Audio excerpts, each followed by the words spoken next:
My name is Michael, and I live in Westland, Michigan. Um, I'm going through a very serious situation out here.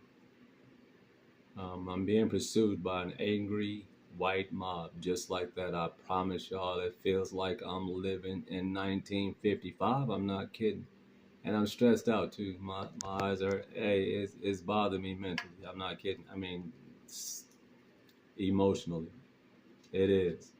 I'm gonna get down to the meat of what took place and what I'm living right now in this awful nightmare, being pursued by the one supposed to protect me. This is true, and it's making me angry too. Um, I'm gonna read this. The Westland Department and the apartment complex where I live at Colonial Village Apartments. The apartment manager, her name is Nicole, and the assistant manager is Lynn. These two entities formed together, co-conspired to have me put away in a mental institution. I promise you, on November the 1st of this month. I mean, November the 1st. Excuse me, because when I get upset, I stutter. I think it's got something to do with PSD, whatever that is. It's some sort of disease that I'm not familiar with. But post-traumatic syndrome. Yeah, it has upset me. I'm gonna read what they did. They all formed a petition for mental health treatment, and this is what it reads. I'm gonna show it to you, so that way you can.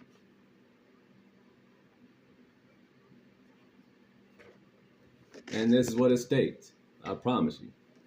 The individual that signed for this petition, her name is Jennifer Grismala, behavioral health and clinician for Westland Police Department.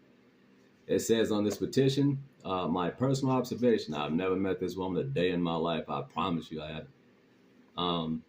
This is what she wrote and came up with they came with this petition viciously, angry, and out of rage and malice just to get me and to hurt me really bad.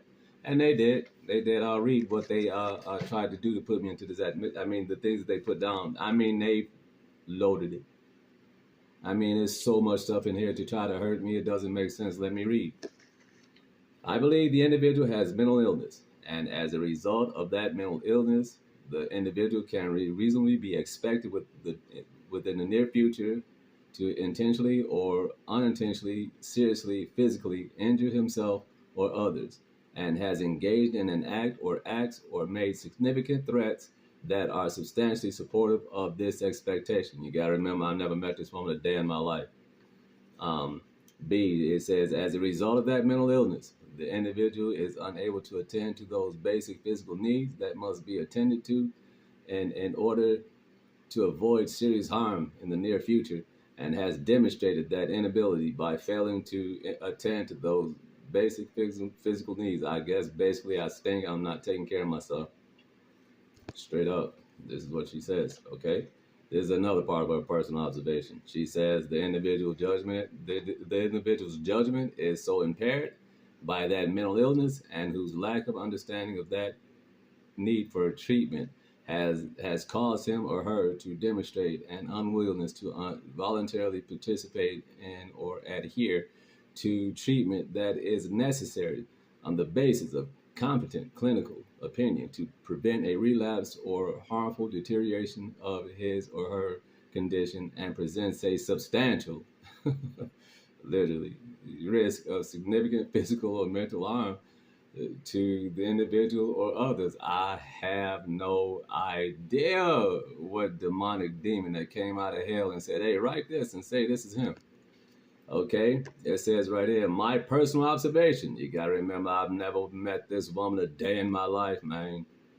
She says, my personal observation is of the person doing the following acts and saying the following things: paranoid, delusional, threatening behavior, believes everyone is out to kill him. Nah, you, not everybody. Hyperverbal, manic, agitated.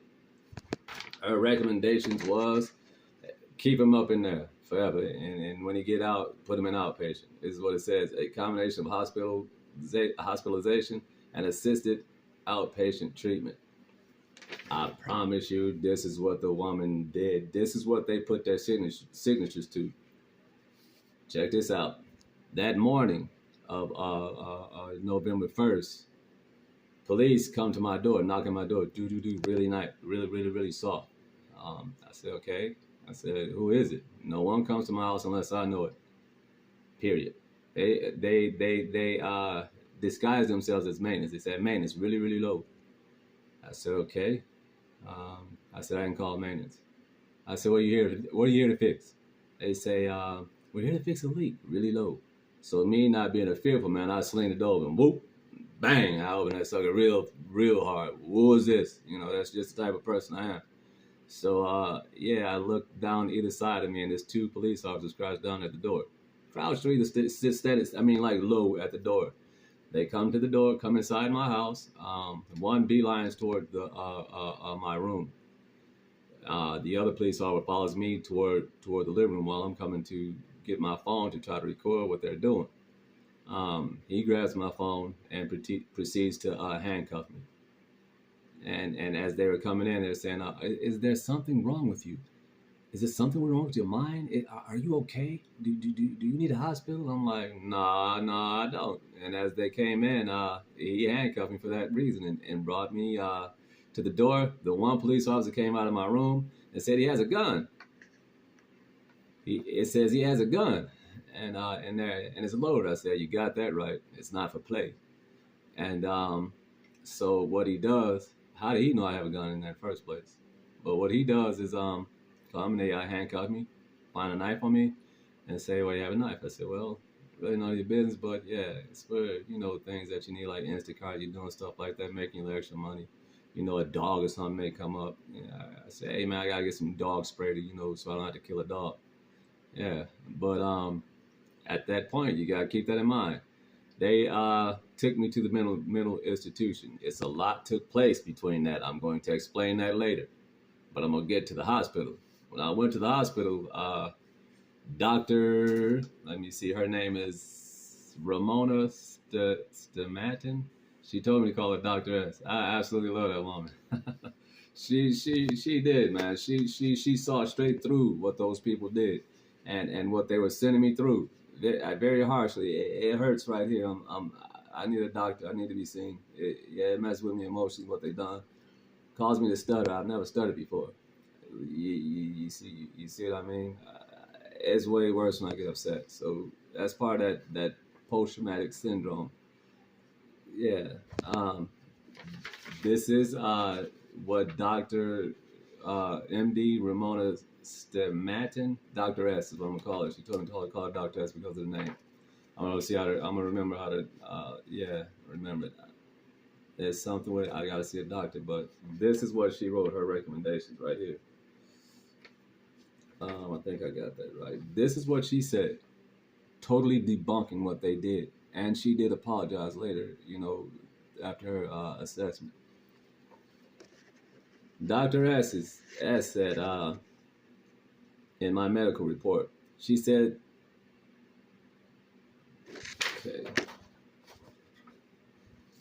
No, that's the wrong paper. Sorry, y'all. I put the wrong one up there. Shoot. What is this? I have no idea, but yeah. You see what I mean? Yeah.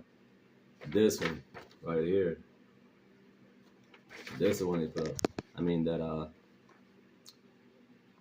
Her observations, Dr. S's observation compared to Grismala's observations is this. The patient appeared younger than stated age.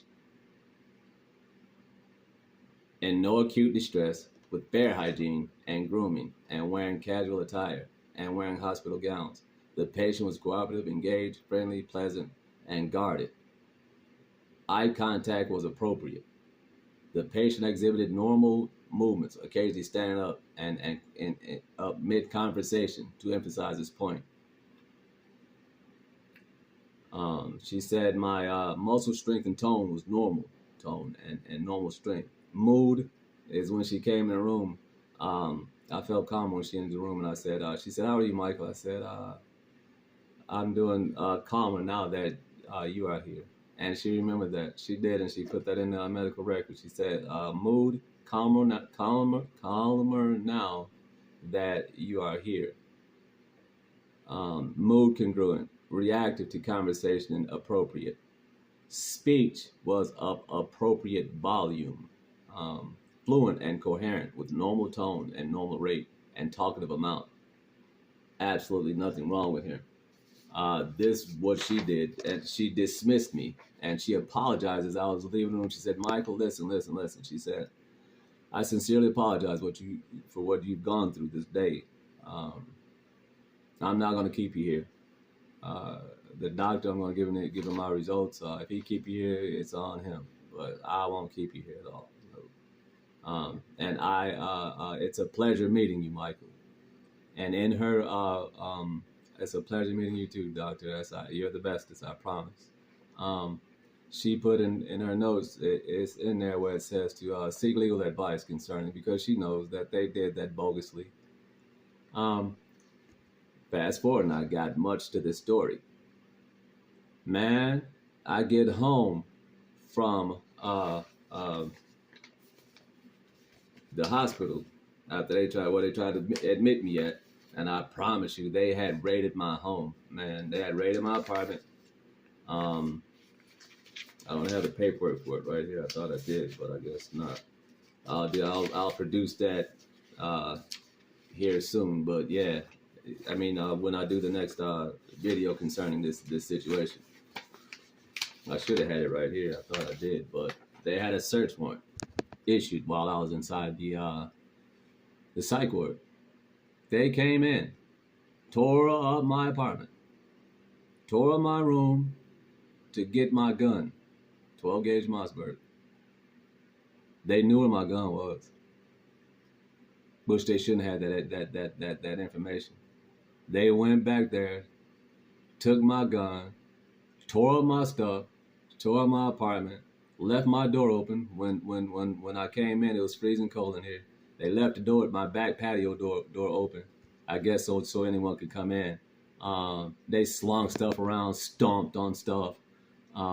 An angry white mob is what I'm dealing with right now. And I promise you, Reverend Al Sharpton, Jesse Jackson, the introvert rock star is really good, NAACP, the African American community across the country, please support me. Please come here on my behalf. The police officers before this day were harassing me like 2 weeks prior over civil and I mean, see, I get upset and I start stuttering. I hate that, man. That happened from what they did. But yeah, yeah.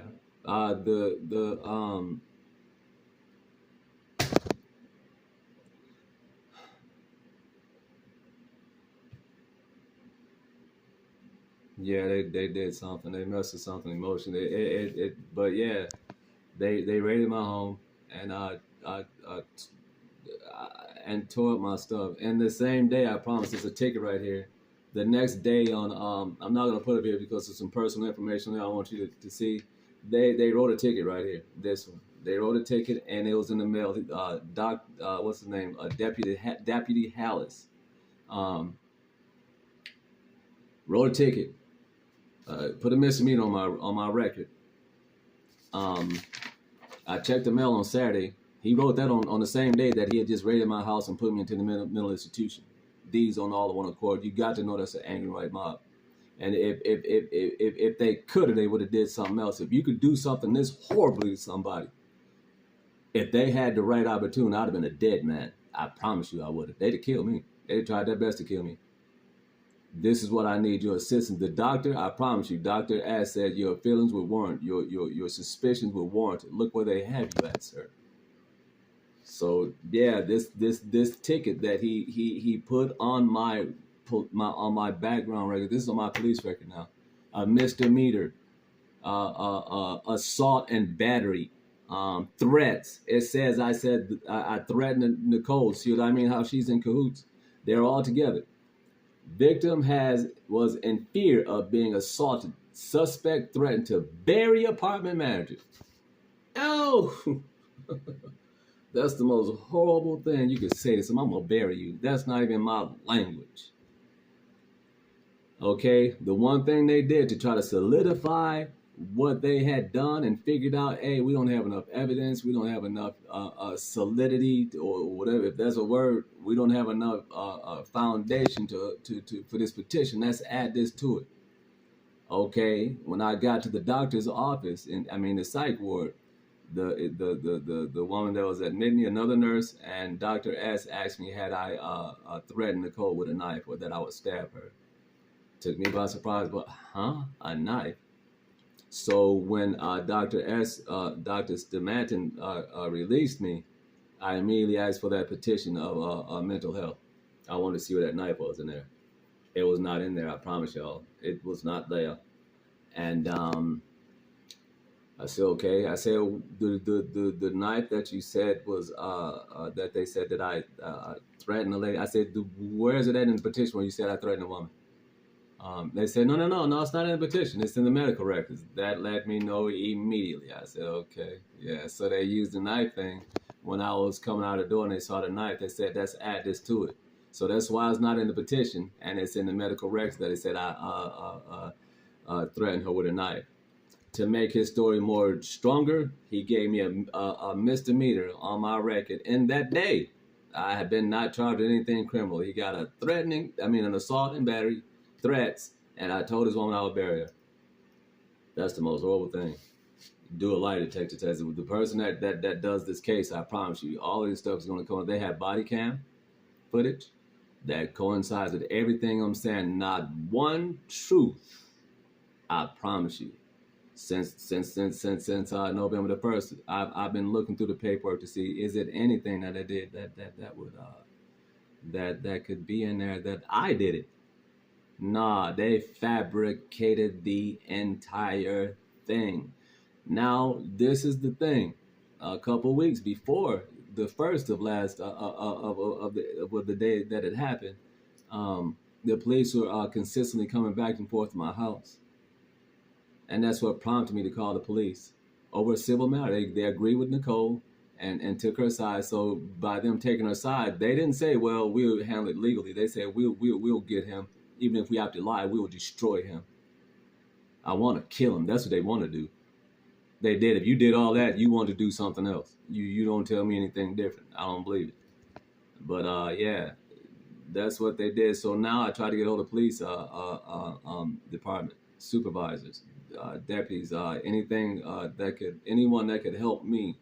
They all dismissed me. They won't even talk to me. So now I'm living in this land without any police protection. They took my gun and they took my knife. So they're taking my weapons, isolating me, and then take away their police protection. And you think I'm not supposed to be concerned for my life? This is what they're telling me. That's why the police said. That's why Dr. S said, yes, you're warranted. You're supposed to be concerned for your well-being at this moment. But yeah. I'm asking y'all to support me and to please come over here and get me, Reverend Al Sharpton, Jesse Jackson, Introvert Rockstar. Please contact me and begin to talk, because if you don't, they're gonna try to do me like they did McGee and all those other people. I see how they did them, how they mobbed together. This is an angry white mob. There's not one African American or person of different color that's with them, that's pursuing me in this land. I promise I feel like I'm living in 1951, 52. They are after me hard. So I have no protection here. So I can't even go to the store. I can't go to work. I'm stuck here, honestly, y'all. And I need your support. I do. Don't let these people do me that way and do me like they did those other people killing McGee and all the other African Americans that they killed. I can't think right off now because I would have said the names fluently, but I need to see a doctor. It did do me some damage, all the things they've been doing to me consistently. They've been trying to get into my home. They called me Saturday trying to get inside my house. So now I'm barricaded here pretty much. I sneak out here and there to get food and stuff like that. And I'm trying to get out of here safely. If y'all can all please come and assist me, I will greatly appreciate it. Thanks, y'all. Hey, I'm sorry, Facebook friends. I haven't been really involved. I've been going through a lot. I promise as soon as I get better, I'm going to get back involved, liking, saying hi, and everything. I promise y'all. But right now, I'm in serious trouble. I'm being pursued by an angry white mob. Literally, in this day and age, is sickening. It sickens me to my stomach. I'm not gonna get into it right now. But when I get straightened up, I promise you, I am going to confront the hatred of my people. Thanks, y'all.